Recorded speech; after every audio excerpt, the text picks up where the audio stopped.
पूरे जिले में और जिले के बाहर आदित्य पांडे से प्रेम करने वाले, चाहने वाले लोगों की भारी तादाद है।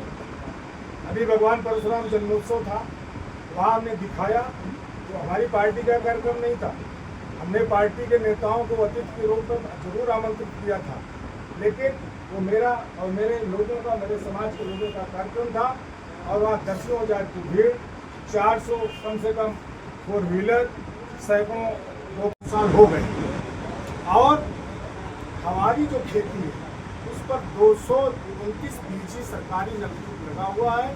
हमने 40 बीघे का बाग लगा रखा है मौसमी और किन्नू का, जिसकी पर्याप्त सिंचाई उस सरकारी नलकूप से होती है।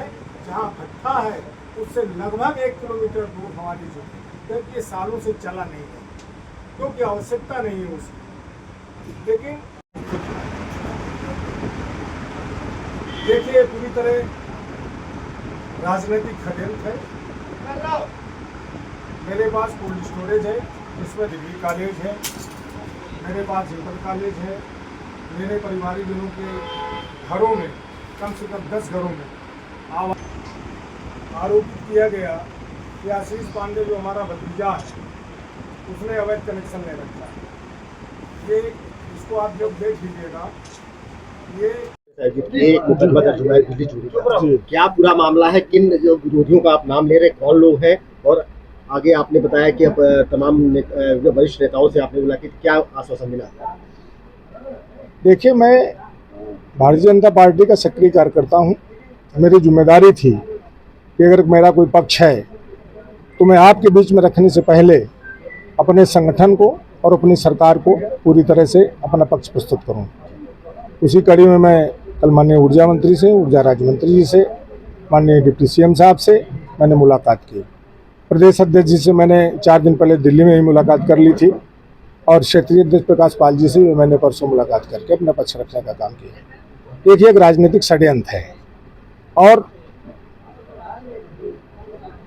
एक विधायक जी जिनका हमारा पुराना राजनीतिक प्रदंता चल रही है, लगातार कई बार इस तरह के झूठे मुकदमे, झूठे आरोप ये सब करते कराते रहे हैं।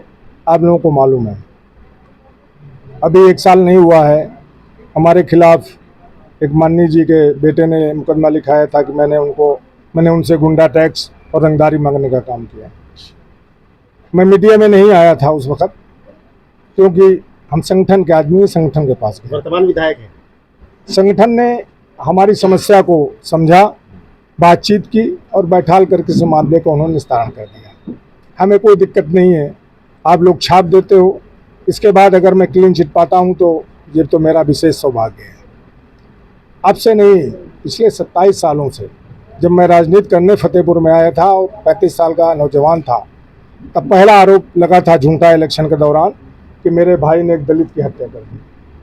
आरोप झूठा था, तब सोशल मीडिया नहीं था और उस आरोप के तहत मैं केवल 269 वोट से लूज कर गया था विधानसभा का चुनाव।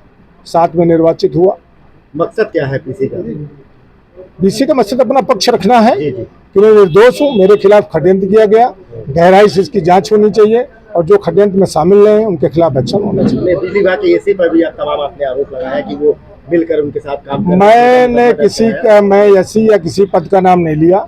मैंने कहा एक अभियंता है जो वो हमारा जो विरोध कर रहे हैं, मेरे खिलाफ षड्यंत्र कर रहे हैं लगातार विधायक जी, उनका वो साथी है, कहीं से रिश्तेदार भी है। और जब अगर वरिष्ठ अभियंता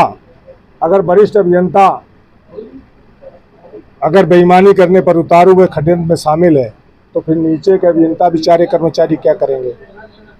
अगर जंगल में मई जून के महीने में ट्यूबवेल लगा हुआ है, वहाँ फसल नहीं होती, कोई होता नहीं है, और वहाँ जाकर के कोई केबल लटका देता है तो उसका ठीक से परीक्षण भी नहीं होता है कि अनबंद कोठरी में अंदर से वो कनेक्ट है कि नहीं है, ट्यूबवेल चालू है या फर्स्ट है, भट्ठा इससे चलता रहा है या सिंचाई के काम पर होता रहा है।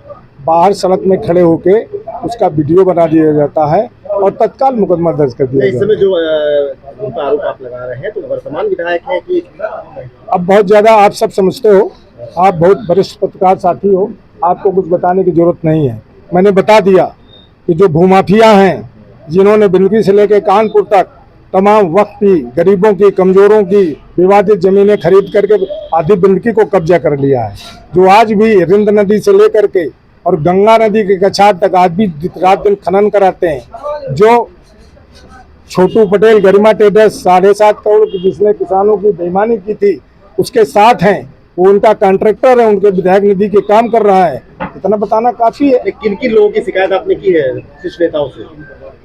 हमने अपना पक्ष रखा है कि मेरे साथ षड्यंत्र किया जा रहा है, मुझे बदनाम किया जा रहा है और मेरी राजनीतिक जो है मेरा नुकसान किया जा रहा है। हमने अपनी बात रखी है। यस, 2027 का चुनाव जब जब आता है, जब जब इलेक्शन कोई नजदीक आता है दूसरे काम शुरू होते हैं। जिन्होंने आदरणीय साध्वी जी को नहीं बख्शा, जिन्होंने बड़े भाई विक्रम सिंह को नहीं बख्शा, जिन्होंने धुन्नी सिंह को नहीं बख्शा, जिन्होंने मुखलाल जी को नहीं बख्शा, जिन्होंने आशीष जी को नहीं बख्शा, वो लोग हमको कैसे बख्श देंगे? क्योंकि मैं तो ईंट का जवाब पत्थर से देने वाला आदमी हूँ और जिसने मेरे लिए गड्ढा खोदा है उसके लिए मैंने तालाब तैयार किया है। इतिहास उठा करके देख लें, मैं इस लड़ाई को लड़ूंगा।